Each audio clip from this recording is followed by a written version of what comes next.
بسم الله الرحمن الرحيم.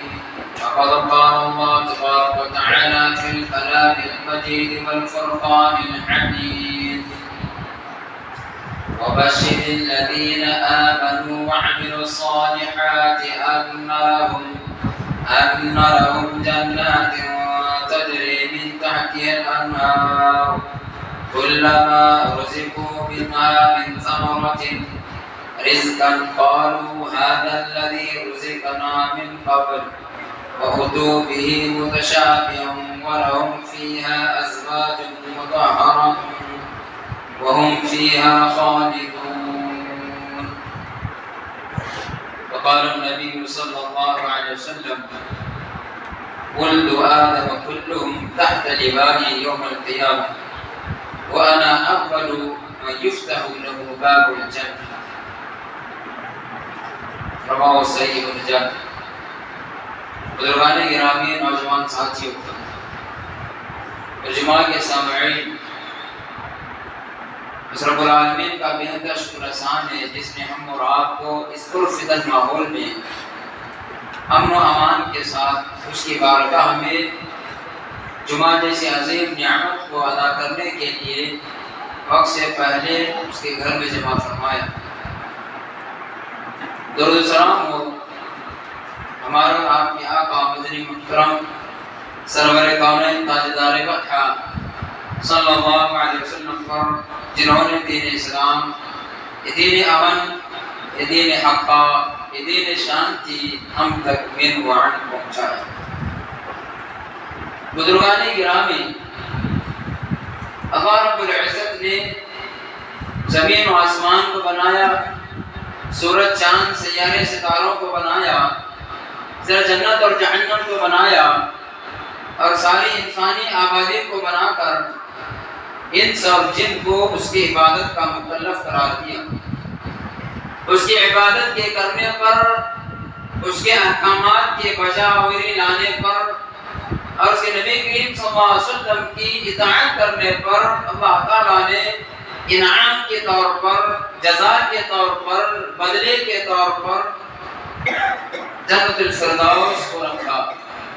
جو اللہ اس کے نبی کی نافرمانی کرتا ہو، اس کی دین کی نافرمانی کرتا ہو، قرآن مقدس کی تلاوت نہ کرتا ہو یا اس پر ایمان نہ لاتا ہو، اسلام اور اسلامی تعلیمات کا انکار کرنے والا، ایسے لوگوں کے لیے اللہ تعالیٰ نے نار جہنم کو بنا رکھا. آئیے ساتھیوں، بہت سے ایسے اعمال ہیں جن کے کرنے سے اللہ تعالیٰ ہم اور آپ سے خوش ہوگا اور جنت الفردوس کا فیصلہ کر دے گا. لیکن چند مخصوص ایسے اعمال ہیں جن کے کرنے سے اللہ تعالیٰ جنت الفردوس میں ایک گھر بنائے. عبادات ایک فرائض ہیں، واجبات ہیں، دوسرے سنت و نوافل. فرائض کا کرنا لازمی ہے، بیمار ہو، بوڑھا ہو، نوجوان ہو، صحت مند ہو، ہر حال میں فرائض معاف نہیں الا کہ عذر شرعی ہو. تو اس کے سننے پر ہمیں معلوم یہ ہوگا کیا یہ وہ کام ہے، کیا یہ وہ اعمال ہیں ان کے بھی کرنے سے ہمیں جنت کا داخلہ ملے گا. جنت کا داخلہ ہی نہیں بلکہ جنت میں خصوصی طور پر اللہ تعالیٰ ان لوگوں کے لیے گھر تعمیر کروائے گا. کتنے باسعادت مند وہ لوگ ہوں گے جو اس دنیا کے پرفتن ماحول میں، اس دنیا کے پرفتن زندگی میں، اس دنیا کی عارضی زندگی میں اللہ اس کے نبی کے بتائے ان احکامات کے مطابق عمل کرتے ہوں اور اپنے آپ کو کامیاب ہونے والوں میں شامل کرتے ہیں. بزرگان گرامی، جو آیت کریمہ پڑھی اس کا اللہ نے فرمایا وَبَشِّرِ الَّذِينَ آمَنُوا وَعَمِلُوا الصَّالِحَاتِ ان لهم جنات تجری من تحتها الانہار، آپ ان لوگوں کے لیے بشارت کیجئے، ان لوگوں کے لیے خوشخبری سنائیے جو نیک اعمال کرتے ہیں اور آمنوا وعملوا الصالحات، ایمان لاتے ہو اور نیک عمل کرتے ہو۔ جنات تجری من تحتها الانہار، ایسے لوگوں کے لیے اللہ تعالیٰ کہتا ہے کہ ایسی جنتیں ہوگی جس کے نیچے سے نہریں جاری، جنتیں ایسی ہوں گی جن کے نیچے سے جو ہے نہریں جاری ہوں گی۔ کل ما رزقوا منہا، اور وہاں پر جو ہے رزق عطا کیا جائے گا، پھل عطا کیے جائیں گے، ہر قسم کی نعمت عطا کی جائے گی۔ جب وہ نعمت جنتی کو ملے گی کہے گا ھذا الذی رزقنا من قبل، گویا کہ یہ وہ پھل ہیں، یہ وہ اسباب ہیں یا یہ وہ رزق ہے اس سے پہلے ہمیں عطا کیا گیا، ہم نے یہ دیکھا۔ لیکن دنیاوی پھلوں کا اور جنت کے پھلوں کا ذائقہ اور مزہ ہی کچھ اور ہوگا، دیکھنے میں تو ایک طرح کے ہوں گے لیکن ذائقے کے اعتبار سے الگ ہوں گے۔ لہم فیہا ازواج، اور وہاں پر ان کے لیے جوڑا ہوگا، ساتھی ہوں گے، مددگار ہوں گے، مطہرات وہم فیہا خالدون، پاک جوڑا ہوگا اور ہمیشہ ہمیشہ کے لیے جنت میں ہوں گے۔ نبی صلی اللہ علیہ وسلم نے فرمایا ولد آدم کل تحت لواء، ابن آدم کی ہر اولاد میرے جھنڈے کے نیچے ہوگی اور میں سب سے پہلا وہ شخص ہوں گا جس کے لیے جنت کا دروازہ کھولا جائے گا۔ جنت میں سب سے پہلے جس کا داخلہ ہوگا وہ پیارے نبی صلی اللہ علیہ وسلم کا داخلہ ہوگا، آپ ہی کے دخول کے لیے جنت کے دروازے کھولے جائیں گے۔ کتنی جو ہے باسعادت کی بات ہے، ہم اور آپ جیسے گنہگار پیارے نبی صلی اللہ علیہ وسلم کے امتی بننے کا شرف اللہ نے ہم اور آپ کو بخشا۔ البتہ ساتھیو، آئیے وہ مختصر چند اعمال ہیں جنہیں ہم اور آپ دیکھنے کی کوشش کریں گے، جن کے کرنے سے کیا یہ بھی وہ کام ہے جس کے کرنے سے اللہ میں جنت میں داخلہ کرے گا۔ اللہ اکبر۔ نبی صلی اللہ علیہ وسلم نے فرمایا اسلام کی جو بنیادی 5 چیزوں پر رکھی گئی، کلمہ توحید کا اقرار، نمازوں کا قیام، روزوں پر رمضان کے روزوں کا اہتمام، استطاعت ہو تو زکوٰۃ ادا کریں، اس سے بھی زیادہ استطاعت ہو تو حج بیت اللہ کی زیارت ادا کریں۔ نمازوں میں فرض نمازیں 5 ہیں، دن اور رات میں ادا کی جانے والی نماز 5 ہے، جو فرض فجر، ظہر، عصر، مغرب، عشاء، یہ فرض نمازیں ہیں، انہیں کبھی بھی چھوٹا نہیں جا سکتا، چھوڑا نہیں جا سکتا، انہیں ادا کرنا ہی ادا کرنا ہے۔ وقت پر ادا کریں یا قضا ادا کریں، بہر صورت ہمیں ادا کرنا ہے۔ ان کے ساتھ نبی صلی اللہ علیہ وسلم نے سنت رواتب، جنہیں سنت مؤکدہ کہا گیا، ان کا اہتمام کرنے کے لیے نبی صلی اللہ علیہ وسلم نے تعلیم دی۔ فرض کی ادا کرنے پر تو جنت ہم اور آپ کو جو ہے ملے گی، اس کے بے شمار قسم کی حدیث ہیں، اللہ نے متعدد قسم کی باتیں، لیکن سنت کو سنت سمجھ کر چھوڑنا بھی گویا کہ ہم اور آپ ایک بہت بڑے ثواب سے محروم ہو رہے ہیں۔ سنت کو سنت سمجھ کر چھوڑنا، جو نمازوں کے پہلے اور بعد میں جو سنتیں ہیں ان کو ہم اور آپ بس بیکار، فرض ہم نے پڑھ لیا، سنتوں کی ضرورت نہیں ہے، چھوڑنا گویا کہ ایک بہت بڑے انعام سے محروم ہو رہے ہیں۔ نبی صلی اللہ علیہ وسلم کہتے ہیں، حضرت ام حبیبہ رضی اللہ عنہا کہتے ہیں، تقول سمعت رسول اللہ صلی اللہ علیہ وسلم يقول من صلى 12 ركعة من يوم وليلة بني له بهن بيت في الجنة، قالت ام حبیبہ فما تركتهن منذ سمعتهن من رسول الله صلی اللہ علیہ وسلم، رواه مسلم۔ ام حبیبہ رضی اللہ عنہ اس حدیث کے راویہ کہتے ہیں، میں نے نبی صلی اللہ علیہ وسلم کے کہتے ہوئے سنا، من صلى 12 ركعة في يوم وليلة بني له بيتا في الجنة، کہا پیارے نبی صلی اللہ علیہ وسلم نے وہ آدمی بڑا ہی خوش نصیب ہے، خوش بخت ہے جو دن اور رات کی 12 سنتیں مؤکدہ کا اہتمام کرتا ہے، اس کے لیے جنت میں اللہ رب العالمین کی جانب سے ایک گھر کا قیام کیا جاتا ہے۔ اللہ اکبر، اندازہ لگائیں ساتھیوں، دن اور رات کی 12 سنتیں، رواتب سنتیں مؤکدہ جسے کہا جاتا ہے، کوئی آدمی 12 سنتیں مؤکدہ پڑھتا ہے، اللہ کے نبی صلی اللہ علیہ وسلم نے فرمایا کہ اس آدمی کے لیے جنت میں گھر بنایا جاتا ہے۔ ایک گھر بنانا کتنا مشکل ہے، ساری زندگی کی جمع پونجی لگ جاتی ہے، ادھر ادھر سے قرضہ نکال کر آدمی ایک گھر بنانے میں جٹ جاتا ہے، پھر بھی پریشان سے پریشان ہوتا ہے۔ اس زمین پر جو زمین فنا ہونے والی، اس زندگی میں جو زندگی ختم ہونے والی، اس پر فتن آشوب کے حالات میں، لیکن ایک ایسی جگہ جس کا نام جنت الفردوس رکھا گیا، جنت رکھا گیا، ایک ایسی جگہ جو ساتوں آسمانوں پر اللہ نے قائم فرمایا، ایک ایسا انعام جو اللہ نے اپنے مخصوص بندوں کے لیے رکھا، وہ ایسی جگہ پر کسی آدمی کا گھر قائم ہو جائے، اس کی خوشی کا کیا ٹھکانہ ہوگا، اس کی کامیابی کا کیا ٹھکانہ ہوگا، کیسا یہ خوش قسمت آدمی ہوگا۔ تو پیارے حبیب صلی اللہ علیہ وسلم نے فرمایا، ام حبیب رضی اللہ عنہ کہتے ہیں، جب سے میں نے پیارے نبی کی اس بات کو سنا، اپنے زندگی میں کبھی بھی میں نے سنت مؤکدہ کو نہیں چھوڑا۔ سنت مؤکدہ کیا ہے؟ فجر سے پہلے 2 رکعت، فجر سے پہلے 2 رکعت سنت مؤکدہ، ظہر سے پہلے 4، ظہر کے بعد 2، عصر سے پہلے اور بعد میں کوئی سنت مؤکدہ نہیں، مغرب کے بعد 2 اور عشاء کے بعد 2۔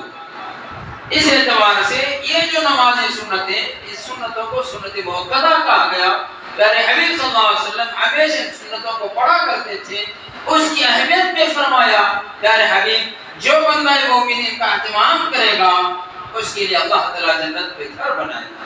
کون ایسا بدنصیب ہوگا جس کے لیے اللہ کی جانب سے اعلان ہو رہا ہو، اے میرے بندو آ جاؤ، میری بارگاہ میں فرائض کو ادا کرنے کے لیے وقت سے پہلے پہنچ جاؤ، پہلے کے سنت بعد کی سنتوں کا اہتمام کر لو، میں رب العالمین اس بات کا اعلان کرتا ہوں تمہارے لیے جنت میں گھر بنے گا۔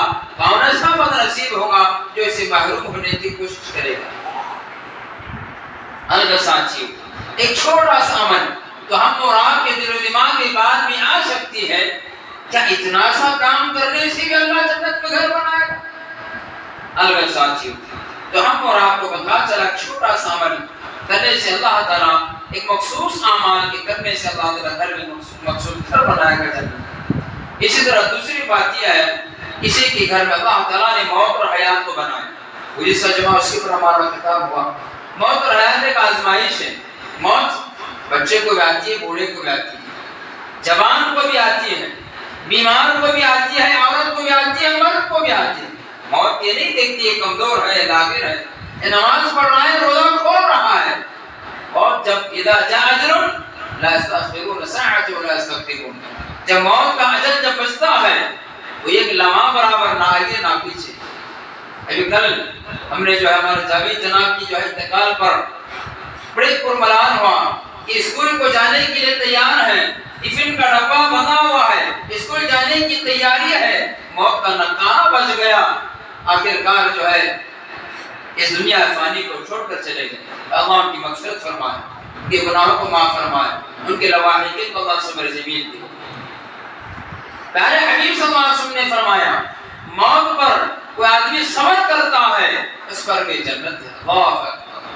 آج ہم اور آپ چیخنا چلانا کیا دیکھیے، پیارے حبیب نے فرمایا، عن ابی سنان قال دفنت ابنی سنان وابو طلحہ الخولانی جالس على سفر القبر فلما اردت الخروج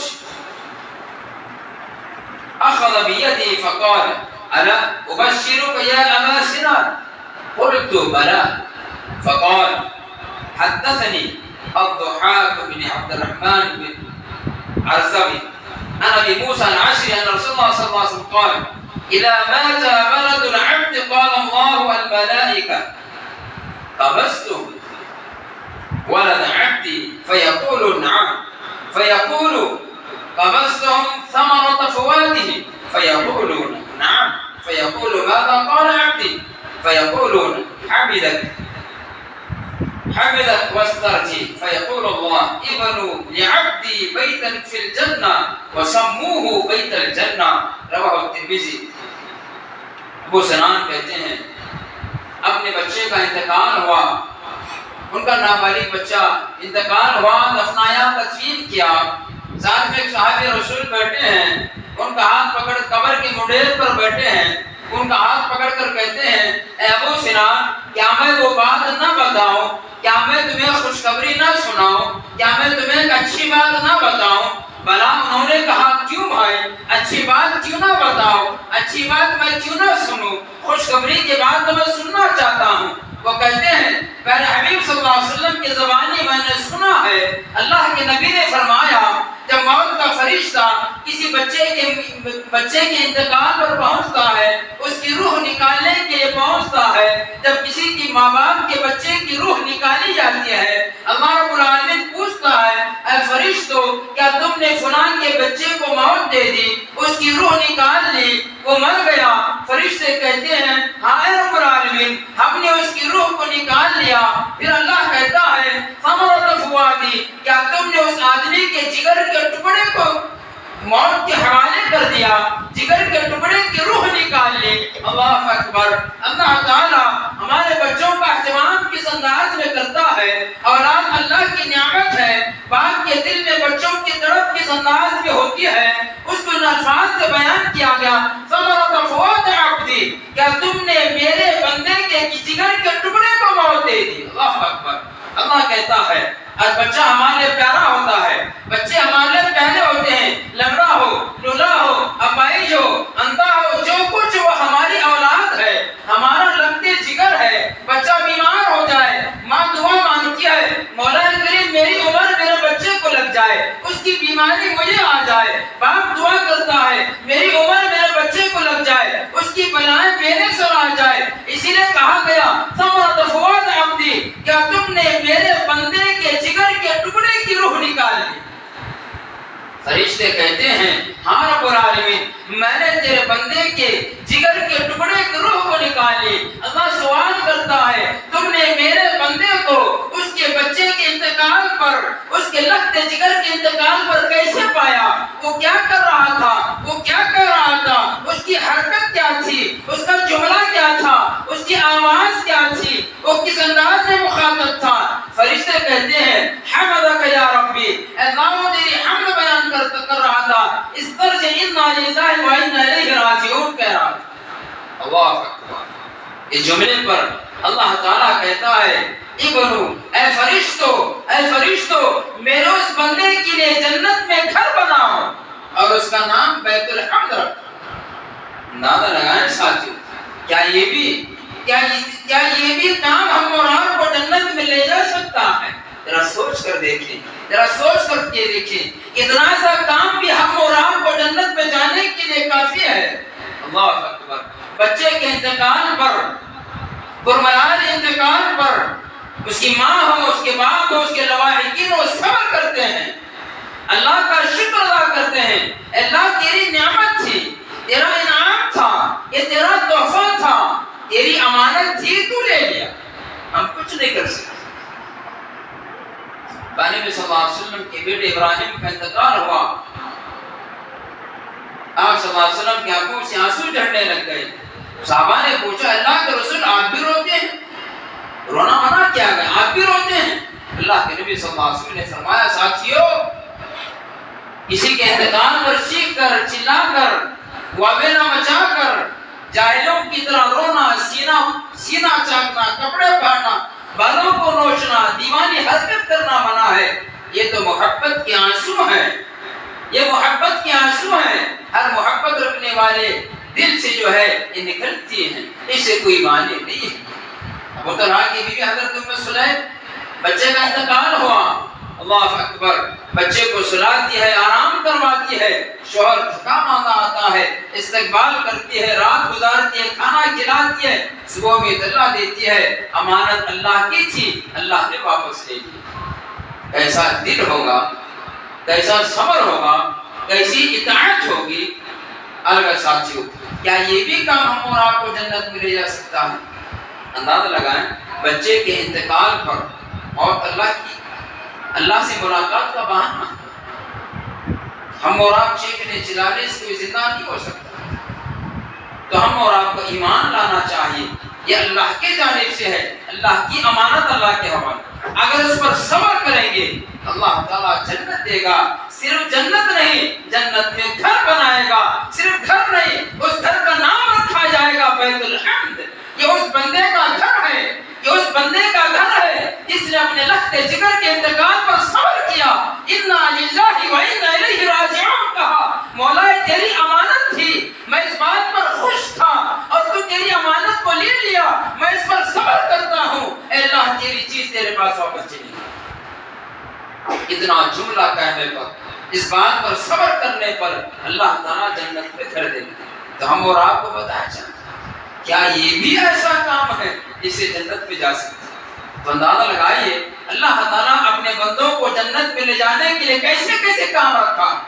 اللہ بہانہ تلاش کرتا ہے کہ میرا بندہ یہ کام کر لے جنت کا مستحق ہو جائے، فلاں کام کر لے جنت کا مستحق ہو جائے، سنتیں پڑھ لے جنت کا مستحق ہو جائے، ایک بچے کے انتقال پر صبر کر لے جنت کا مستحق ہو جائے۔ اللہ تو بہانہ تلاش کرتا ہے کہ اپنے بندوں کو جنت الفردوس کا مستحق بنائے، اور ہم اور آپ یہ ہیں جنت الفردوس سے باہر بھاگنے کی کوشش کرتے ہیں۔ اگر ساتھی تیسری بات جو ہے، انسان جب اس دنیا میں رہتا ہے، یہ دنیا دارالفطر ہے، آزمائش کا گھر ہے، دارالامتحان ہے، الدنیا مزرعۃ الاخرہ، یہ آخرت کی کھیتی ہے۔ یہاں پر مختلف قسم کے حالات ہیں، لڑائی بھی ہوتی ہے، جھگڑا بھی ہوتا ہے، باتیں بھی ہوتی ہیں، پیار بھی ہوتا ہے، محبت بھی ہوتی ہے، بہت سی قسم کی چیزیں اس کے اندر جو ہے میل و ملاپ کا ایک سنگم ہے۔ جس دنیا میں ہم رہتے ہیں جہاں پیار و محبت کی بات ہوتی ہے، وہیں پہ لڑائی جھگڑا بھی ہوتا ہے، یہ ماں باپ سے ہوتا ہے، بھائیوں سے ہوتا ہے، دوستوں سے ہوتا ہے، رشتہ داروں سے ہوتا ہے، شوہر بیوی کا ہوتا ہے، بیوی شوہر کا ہوتا ہے، بھائی بھائی کا ہوتا ہے، بہن بھائی کا ہوتا ہے، مختلف انداز میں جو لڑائی جھگڑے بھی ہوتے ہیں، نفرتیں پیدا ہوتی ہیں، بدگمانیاں پیدا ہوتی ہیں، غلط خیالات بھی پیدا ہوتے ہیں۔ اندازہ لگائیے پیارے نبی صلی اللہ علیہ وسلم نے فرمایا، جو آدمی جھگڑا ختم کرنے کے لیے، جھگڑے کو ختم کرنے کے لیے آگے بڑھ کر معافی کا اعلان کرتا ہے، اس کے لیے بھی جنت میں گھر بنایا جائے۔ ساتھیوں، میں غصے میں ہوں، طیش میں ہوں، گرم جوش میں ہوں، سامنے والے کو مارنے کے لیے میرے ہاتھ اٹھ رہے ہیں، پیر لپک رہے ہیں، میرا جو ہے کلیجہ باہر آ رہا ہے، میں ماروں گا کہ کتنا ماروں گا؟ 2-4 ماروں، 8-10 ماروں، یہاں تک ماروں کہ ختم ہو جائے۔ اس سے آگے تو نہیں مار سکتے، مرنے تک مار سکتے ہیں، انتہا، اس سے تو آگے نہیں ہے۔ لیکن صبر کرنے پر، آگے بڑھ کر معاف کرنے پر کیا بدلا ہے؟ اللہ کے نبی صلی اللہ علیہ وسلم نے فرمایا، انا ابی امامہ قال قال صلی اللہ علیہ وسلم انا زعیم ببیت فی ربد الجنہ لمن طرق المرأ وان کان محقا۔ ابو داؤد کی روایت، اللہ کے نبی صلی اللہ علیہ وسلم نے فرمایا، انا زعیم ببیت فی ربد الجنہ، میں اس آدمی کے جنت کے درمیان میں گھر ہونے کا ضمانت دار ہوں، میں اس بات کی ضمانت لیتا ہوں، میں اس بات کی ضمانت لیتا ہوں، اس بات کی گارنٹی لیتا ہوں کہ اس آدمی کا گھر جنت کے درمیان میں ہوگا۔ جو آدمی حق پر رہ کر بھی سامنے والے کو معافی کا پروانہ دے دیتا ہے، معاف کر دیتا ہے، معاملے کو ختم کرنے کے لیے جو ہے معافی کا اعلان کرتا ہے، تو اللہ کے نبی صلی اللہ علیہ وسلم نے فرمایا، انا زعیم ببیت فی ربد الجنہ وان کان مستحقا فی مراری۔ جو آدمی جو ہے حق پر ہونے کے باوجود بھی سامنے والے کو معافی کا اعلان کر دیتا ہے، جھگڑے کو ختم کرنے کے لیے، فتنوں کو ختم کرنے کرنے کے لیے، وباؤں کو ختم کرنے کے لیے، فسادات کو مٹانے کے لیے اگر کرتا ہے تو اللہ کے نبی صلی اللہ علیہ وسلم نے فرمایا میں اس کی جنت کے درمیان میں گھر ہونے کا ضمانت دار۔ اللہ لگائیں ساتھی، یہ بھی کوئی کام ہے، یہ بھی کوئی کام ہے جس سے جنت میں جا سکے۔ جنت ہی میں نہیں بلکہ جنت میں مخصوص گھر کا قیام ہوگا۔ ہر آدمی غصہ لمحوں کا ہوتا ہے، اسی لیے کسی نے کہا لمحوں نے خطا کی، صدیوں نے سزا پائی۔ تاریخ کی نظروں نے وہ دور بھی دیکھا ہے، تاریخ کے نظروں نے وہ دور بھی دیکھا ہے، لمحوں نے خطا کی تھی، صدیوں نے سزا پائی۔ تو غصہ ایک لمحے کا ہوتا ہے، سیکنڈ کا ہوتا ہے، لیکن ساری زندگی پر جو ہم اور آپ کو پچھتاوا کرنا پڑتا ہے۔ البتہ نبی صلی اللہ علیہ وسلم نے فرمایا جھگڑے کو ختم کرنے کے لیے کوئی آدمی آگے بڑھ کر معافی کا اعلان کرتا ہے، اس کام کے کرنے پر بھی جنت کے درمیان میں گھر کی بشارت سنا دی گئی۔ اللہ کے نبی صلی اللہ علیہ وسلم نے فرمایا دوسری بات، اس کی بے شمار قسم کی مثالیں، نبی صلی اللہ علیہ وسلم کو زہر کھلانے والی یہودی عورت سے آپ نے اسے معاف کر دیا، آپ کو مکہ سے نکالنے والے بے شمار قسم کے اوباش تھے، آپ جب مکہ میں داخل ہوتے ہیں فاتحانہ حیثیت سے، فاتحانہ حیثیت سے مکہ میں داخل ہوتے ہیں، ایک صاحب رسول کہتے ہیں اليوم یوم الملحمہ اليوم تستحل المحرمہ، کہا آج غم کا دن ہے، آج خون کی ہولی کا دن ہے، آج دشمنوں سے بدلہ لینے کا دن ہے، آج انتقام کا دن ہے، آج مکہ کی گلیاں کفار کے خون سے لالوزار ہو جائیں گے۔ اللہ کے نبی صلی اللہ علیہ وسلم نے فرمایا نہیں صحابی رسول مت کہو بلکہ یہ کہو اليوم یوم المرحمہ اليوم تستحل المحرمہ، آج رحم کا دن ہے، آج معافی کا دن ہے، آج عام اعلان کر دیا گیا ہے، آج ہر آدمی کو معاف کرنے کا دن۔ اللہ اکبر۔ فاتحانہ حیثیت سے جب آپ کے پاس طاقت آئی، آپ کے پاس اقتدار آیا، آپ کے پاس منصب آیا، بادشاہانہ حیثیت سے، فاتحانہ حیثیت سے مکہ کو داخل ہوتے ہیں، عاجزی انداز میں آتے ہیں اور معافی کا اعلان کرتے ہوئے آتے ہیں۔ ایک نبی صلی اللہ علیہ وسلم، اسی طرح حضرت یوسف علیہ السلام نے بھائیوں نے ظلم کیا، کنویں میں پھینکا، مارا، ستایا، آپ کو باپ سے جدا کیا، ماں سے جدا کیا، اہل خانہ سے جدا کیا، جب آپ جو ہے مصر کے بادشاہ بنتے ہیں وہی بھائی کشتول لے کر آتے ہیں، تھیلے بوری لے کر آتے ہیں، بھیک مانگنے کے لیے روٹی کے محتاج تھے۔ جب مصر میں غلہ بڑھ رہا ہے، یوسف علیہ السلام نے بھائیوں کو پہچان لیا، کہا لا تثریب علیکم اليوم فاذهبوا وانتم طلقاء، آج کے دن کوئی بدلہ نہیں لیا جائے گا، آج کے دن معافی کا اعلان کر دیا جائے گا۔ یہ ہے معافی۔ اس پر کہا گیا نبی صلی اللہ علیہ وسلم نے جو آدمی جو ہے جھگڑے کو ختم کرنے کے لیے معافی کا اعلان کرتا اس کے لیے جنت کی بشارت سنا دے گی۔ چوتھی بات یہ ہے مذاق میں بھی جھوٹ نہ بولیں، جھوٹ سے پرہیز کریں، جھوٹ سے پرہیز کریں۔ اندازہ لگائیں جھوٹ سے پرہیز کرنے سے بھی جنت ملتی ہے۔ جتنے بھی کام یہاں پر گنائے گئے ان کاموں میں کوئی بھی کام ایسا نہیں ہے جو صرف مالدار کر سکتا ہو، اس میں پیسہ خرچ کرنے کی ضرورت ہے۔ نمازوں کا پڑھنا، 12 سنت پڑھنا ایماندار کر سکتا ہے، غریب آدمی کر سکتا ہے۔ بچے کے انتقال پر صبر کرنا، جھگڑے کو ختم کرنے کے لیے معاف کرنا، چھوٹی سی چھوٹی باتوں میں یا تو مذاق میں بھی جو جھوٹ نہ بولنا۔ آج تو جھوٹ بولنے کے بڑے بڑے سٹیج لگ رہے ہیں، پروفیشنل کام بن گیا جھوٹ بولنا، بڑے بڑے سٹیج سجائے جاتے ہیں، جھوٹ بول کر دنیا کو ہنسانے کے کام کیے جاتے ہیں۔ آج دنیا میں ایک کام ایک جو ہے ایک کاروبار کا ذریعہ بن گیا، ایک جاب کا ذریعہ بن گیا، ایک نوکری کا ذریعہ بن گیا جھوٹ بول کر دنیا کو ہنسانا۔ اللہ کے نبی صلی اللہ علیہ وسلم نے فرمایا مذاق میں بھی جھوٹ نہ بولیں۔ وَبِبَيْتٍ فِي وَسْطِ الْجَنَّةِ لِمَنْ تَرَكَ الْكَذِبَ وَإِنْ كَانَ نَازِحًا، ابو داؤد کی روایت ہے، کہا وَبِبَيْتٍ فِي وَسْطِ الْجَنَّةِ، اس آدمی کا گھر جنت کے درمیان میں ہوگا جو مذاق میں بھی جھوٹ کا سہارا نہ لے، جو مذاق میں بھی جھوٹ نہ بولے۔ ہم اور آپ مذاق میں جھوٹ بولتے ہیں، کسی کو ستانے کے لیے، پریشان کرنے کے لیے، فلاں فلاں فلاں فلاں۔ تو دنیا جھوٹ سے بھری ہوئی ہے۔ جب سے موبائل کا ڈبہ آیا ہے جھوٹ کی دکانیں کھل گئی ہیں، ہر جیب میں ہر منہ میں کوئی ایسا آدمی نہیں جو جھوٹ سے بچ رہا۔ جہاں پر دنیا جھوٹ سے پریشان ہے وہاں پر امت مسلمہ کا فرزند یہ کوشش کرے دنیا کو بتائے کہ مسلمان کی شان ہے سچ بولنا، مسلمان کی آن اور بان ہے سچ بولنا. وہ جھوٹ بول کر کسی کا مذاق نہیں اڑا سکتا, وہ جھوٹ بول کر کسی کو پریشان نہیں کر سکتا, وہ جھوٹ بول کر کسی کی زندگی سے کھلواڑ نہیں کر سکتا. سچ بولا جائے. کہا کہ نبی صلی اللہ علیہ وسلم نے قل الحق لو کان قدارۃ عظیمہ, تم سچ بولنے والے بنو, حق بولنے والے بنو, صحیح بولنے والے بنو, گرچہ تمہیں نقصان کتنا بڑا ہی کیوں نہ ہو. الگ ساتھیوں, تو ہم اور آپ جو ہے مذاق میں بھی جھوٹ نہ بولیں. جو آدمی مذاق میں جھوٹ بولنے سے منع کیا گیا, کہ حقیقت کی زندگی میں جھوٹ بولا جائے. تو کہا پیارے نبی صلی اللہ علیہ وسلم نے وَبِبَيْتٍ فِي وَسْطِ الْجَنَّةِ, اس آدمی کے لیے جنت کے درمیان میں گھر ہوگا. جنت معلوم ہے کیا ہے؟ یہ سب سے آخر میں جنت میں داخل ہوگا, جہنم سے نکالا جائے گا, سب سے آخر میں جنت میں ڈالا جائے گا. ایک چابک کے برابر, کوڑے کے برابر, چابک کی ڈنڈی مٹی اٹھتی تو لکڑی کے برابر جگہ ملے گی جنت میں. اس دنیا سے 10 دنیا بڑی ہوگی.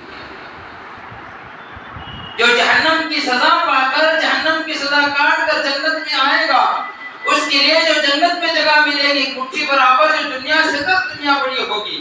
تو جنت کے درمیان جس کا گھر ہوگا, جنت کے سینٹر میں جس کا گھر ہوگا, اس کی کیا شان ہے. اندازہ لگائیے. کہا پیارے نبی نے مذاق میں بھی جھوٹ جو ہے, جھوٹ کو نہ کہیں. تو ہم اور آپ یہ عہد کریں اللہ تعالیٰ سے, جھوٹ سے پرہیز کریں, جھوٹ سے بچا اپنی زندگی کو بہتر بنانے کی ہم اور آپ جو ہے کوشش کریں. الغرض پانچویں چیز کہا پیارے نبی صلی اللہ علیہ وسلم نے خوش اخلاق, اچھے اخلاق کو اپنائیں. کہا وَبِبَيْتٍ فِي أَعْلَى الْجَنَّةِ لِمَنْ حُسْنَ خُلْقَهُ, کہا اس آدمی کے لیے جنت کے اونچے مقام پر, جنت کے 100 درجے, جنت کے 100 درجے. ہم اور آپ دور کو جانا ہے, پہاڑ والی جگہ کو پسند کرتے ہیں, اونچی والی جگہ کو پسند کرتے ہیں, چوٹی والی جگہ کو پسند کرتے ہیں, تاکہ اونچائی سے دیکھا جائے.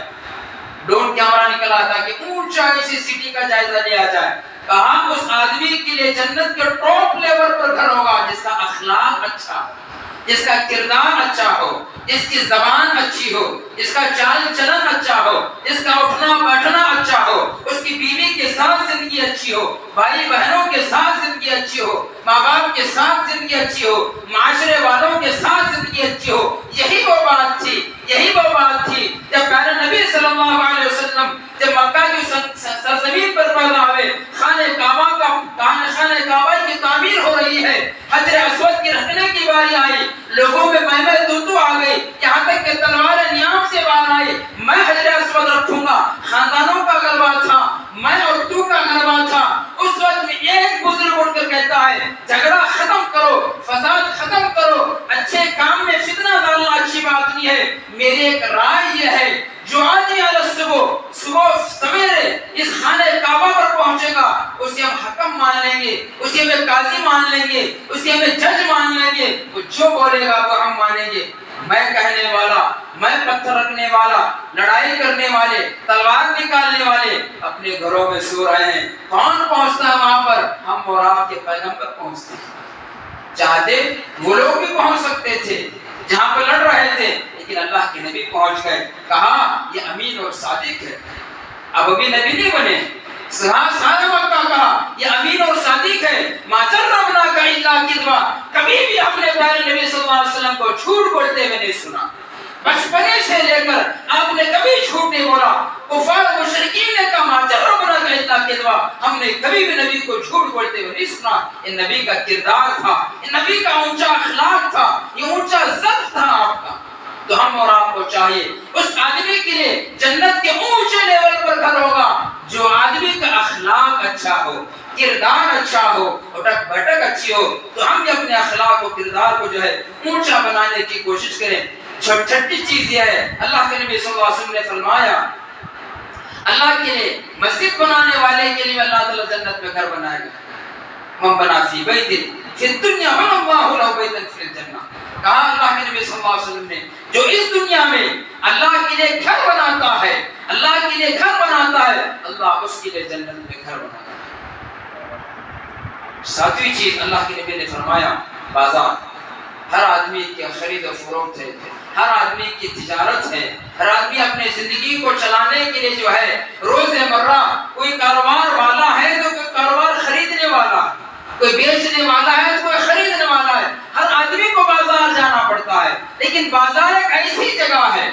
وہاں پر اللہ سے غفلت ہوتی ہے، دین سے غفلت ہوتی ہے، انسان دنیا میں منہمک ہوتا ہے، بازار کی رونائی کو دیکھ کر، بازار کی رونق کو دیکھ کر اس میں منہمک ہو جاتا ہے، اللہ اور دین کو بھول جاتا ہے۔ کہا پیارے نبی نے اس بازار میں بھی کوئی آدمی دعا پڑھتا ہے بازار میں داخل ہونے کے لیے، اس کے لیے 1,00,000 نیکیاں، 10 لاکھ نیکیاں، 10 لاکھ نیکیاں لکھی جاتی ہیں اور اس کے 10 لاکھ گناہ مٹائے جاتے ہیں۔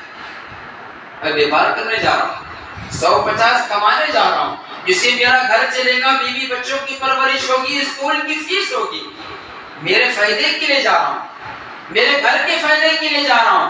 اس وقت میں بھی کوئی آدمی لا الہ الا اللہ وحدہ لا شریک لہ لہ الملک و لہ الحمد یحیی و یمیت بیدہ الخیر وهو علی کل شیء قدیر۔ کوئی آدمی بازار کی دعا پڑھتا ہے، اللہ کے جانب سے اس بندے کے لیے نام رکھا گیا، 10 لاکھ نیکیاں اس کے نام اعمال میں لکھے جائیں گے۔ بندے پیسے بعد میں کما لے، نیکیاں پہلے کما لے۔ 10 روپے کمانے کے لیے آیا، 10,000 کمانے کے لیے آیا، لاکھ کمانے کے لیے آیا، اللہ تعالیٰ 10 لاکھ نیکیاں دے رہا اور 10 لاکھ گناہ مٹا رہا ہے۔ اور اسی طرح جو ہے اللہ تعالیٰ جنت میں اس کا گھر بنائے گا۔ کون ایسا بد نصیب ہوگا جو بازار میں جائے، دنیا بھی کمائے، آخرت بھی کمائے، دنیا بھی کمائے، جنت بھی کمائے، اپنے گھر کو بہتر بنائے، جنت کا گھر بہتر بنائے، اپنے بیوی بچوں کے جسم پر اچھا پوشاک رکھے اور جنت میں بھی جو ہے بہتر سے بہتر تیار ہو۔ یہ 7 کام آپ کے سامنے رکھے گئے، 7 ایک ایسے کام آپ کے سامنے رکھے گئے جو کسی مالدار سے تعلق نہیں رکھتے، سوائے یہ کام کے اللہ کا گھر مسجد کا بنانا۔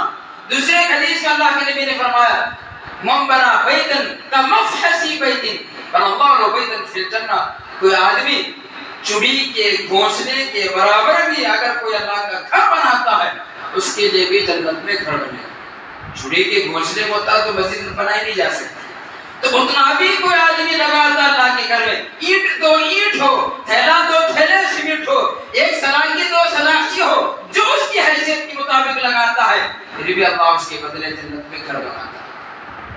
اللہ ساتھیو، یہ وہ اعمال ہیں، یہ وہ کام ہیں جو چھوٹے چھوٹے کام، دن اور رات میں 12 رکعت سنت موقعہ پڑھنا۔ اگر ہمارے گھر میں انتقال ہو جائے کسی بچے کا، بوڑھے کا، فلاں کا، اس پر ہم اور آپ صبر کریں۔ بچے کا بالخصوص یہاں پر بتایا گیا، بچے کے انتقال پر صبر کرتا ہے، اس کے لیے جنت رکھا گیا۔ کوئی آدمی جھوٹ کو چھوڑتا ہے، اس کے لیے جنت رکھا گیا۔ کوئی آدمی جو جھگڑا ختم کرنے کے لیے، جھگڑے کو مٹانے کے لیے معافی کا پروانہ سناتا ہے، اس کے لیے بھی جنت رکھا گیا۔ جو آدمی جو ہے بازار میں جاتا ہے، بازار کی دعا پڑھتا ہے دکان میں بیٹھ کر، اس کے دکان میں برکتیں ہوگی، خیر ہوگا، رحمتیں ہوں گی، فرشتوں کا نزول ہوگا، اس کے گناہ مٹائے جائیں گے، اس کے لیے نیکیاں لکھے جائیں گے۔ یہ کتنے بہترین اعمال ہیں۔ تو ہم اور آپ کے لیے آئیے ساتھیوں، ہم اور آپ یہ کام کرنے کی کوشش کریں، نیکیوں میں آگے بڑھنے کی کوشش کریں۔ رب العالمین سے دعا ہے اللہ ہمارے گناہوں کو معاف فرما۔